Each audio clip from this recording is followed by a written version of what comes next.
Hey there, health advocates! So far in this unit, we've talked a lot about how to maintain healthy relationships with skills like setting boundaries, resolving conflict, and navigating peer pressure.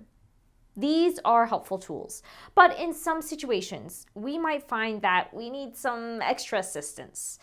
This can be a sensitive topic, so if you ever need to pause the video, take some time, and come back, feel free to do so. In today's lesson, we're going to look into when help may be needed in relationships, what supports are available to help us out, and how to seek help. Ready, advocates? Let's get into it.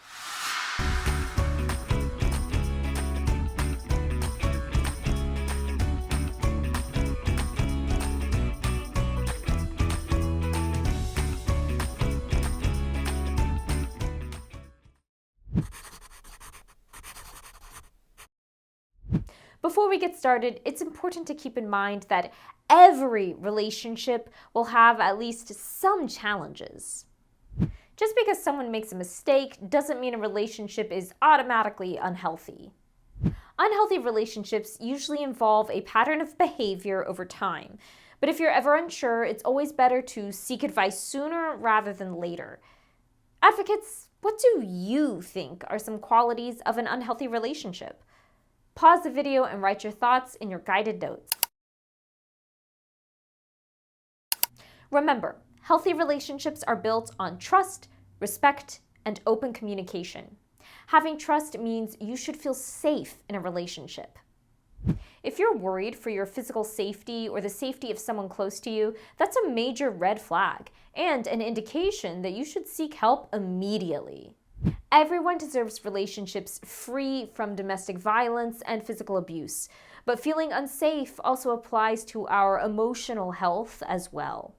If a relationship consistently causes negative emotions like stress or anxiety, or if there are significant challenges in expressing and discussing feelings and needs, these are strong indicators that external guidance may be needed.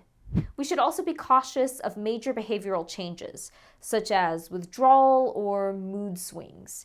If you suspect a relationship is causing these things in yourself or another person, it's another sign help might be needed. But what different supports are available to help with these issues?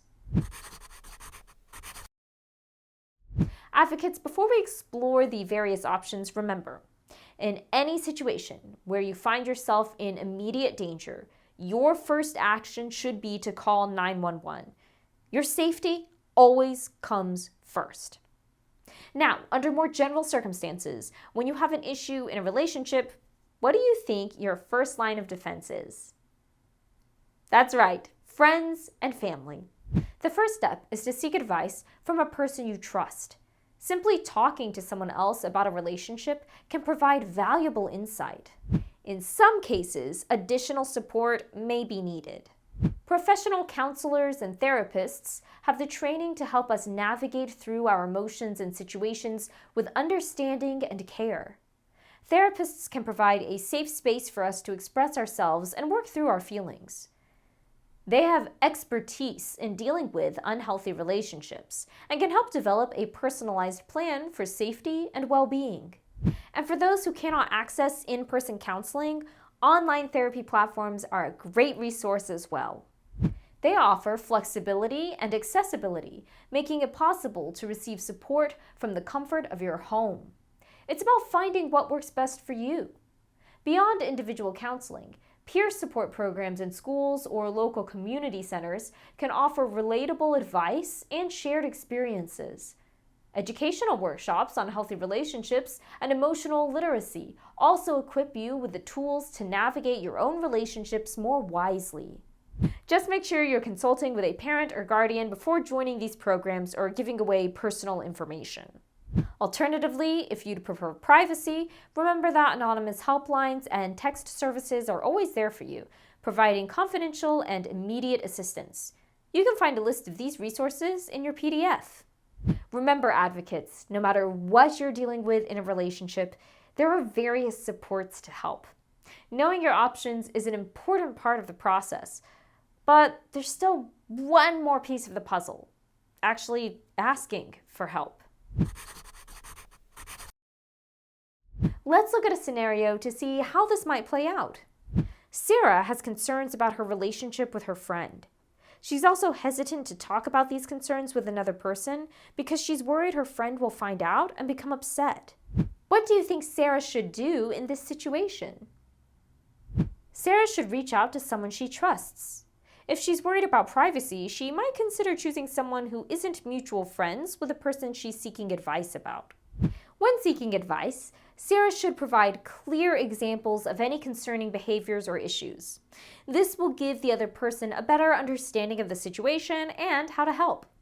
Reaching out for help can be the hardest step of all. And when we do need help, we might not always be in the best state of mind to ask for it. For this reason, it's a good idea to have a plan in place beforehand. Advocates, is there a trusted adult you have in mind that you could seek help from?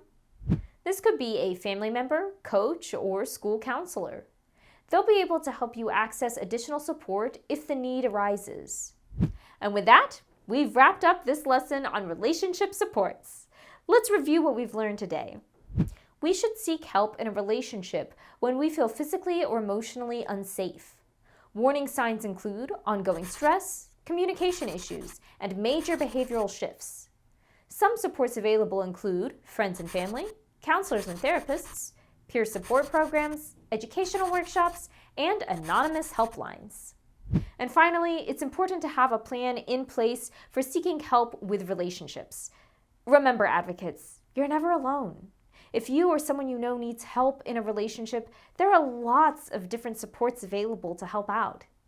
In our next lesson, we'll wrap up this unit and this course as we discuss advocacy in relationships. Until then, I'm Caroline. And remember, prioritizing your relationships is a choice you make every day, and it's worth it.